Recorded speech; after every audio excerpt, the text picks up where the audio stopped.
ఇట్లా మనకి థ్రెడ్ తో పాటు కర్దానా పర్ల్ అంతా కూడా హ్యాండ్ ఎంబ్రాయిడరీ వర్క్ వస్తుంది. హెవీ క్వాలిటీలో ఉంటుంది. వీనెక్ వస్తుంది. మొత్తం జరీతో పాటు మల్టీ కలర్ థ్రెడ్ వర్క్ వస్తుంది. యోగ్ పార్ట్ దగ్గర మనకి ఎలిఫెంట్ జరీ మీద మొత్తం కర్దానా వర్క్ వచ్చింది. సింపుల్ వీనెక్ థ్రెడ్ మీద మనకి అవుట్ లేయర్ వచ్చేసరికి స్మాల్ కర్దానా వర్క్, మధ్యలో అక్కడక్కడ హైలైట్ కావడానికి స్టోన్ ఇచ్చేసారనమాట. తో బీట్ అండ్ కర్దానా వర్క్ వచ్చి మీకు నాట్ వర్క్ వస్తుంది. ఇది ఫ్లవర్ ఏదైతే మీకు డిజైన్ ఉందో మొత్తం నెట్టెడ్ ఫ్లవర్ మీద దాని మీద కర్దానా వర్క్ ఇచ్చారు. మధ్యలో యోగ్ పార్ట్ దగ్గర మొత్తం కూడా డిఫరెంట్ ఆఫ్ వర్క్ అండి. కొంచెం ఇట్లా ప్యాచ్ వర్క్ లాగా ఇచ్చేసారు. టాప్ మొత్తం మనకి చిన్న చిన్న బుటీస్ వస్తాయి అనమాట. హ్యాండ్స్ కావాలంటే స్లీవ్స్ లోపల అటాచ్డ్ అయి ఉంటాయి విత్ లైనింగ్. వీనెక్ వచ్చి మొత్తం కంప్లీట్ గా హ్యాండ్ వర్క్ వస్తుందండి.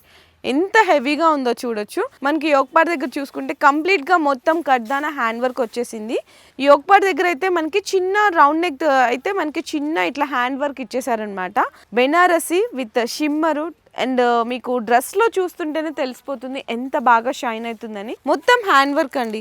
అసలు కలర్ మీద ఈ హ్యాండ్ వర్క్ రావడంతో ఇంకా హైలైట్ అయిపోయింది. మనకి రంగోలీ సిల్క్ ఫ్యాబ్రిక్ లో వస్తుంది. సో దాని వల్ల ఇంకా హైలైట్ కనిపిస్తుంది. మంచి ట్రెండీ ఆరెంజ్ కలర్ మీద మొత్తం హ్యాండ్ వర్క్ అండి. మొత్తం కర్దానా వర్క్ అయితే వస్తుంది.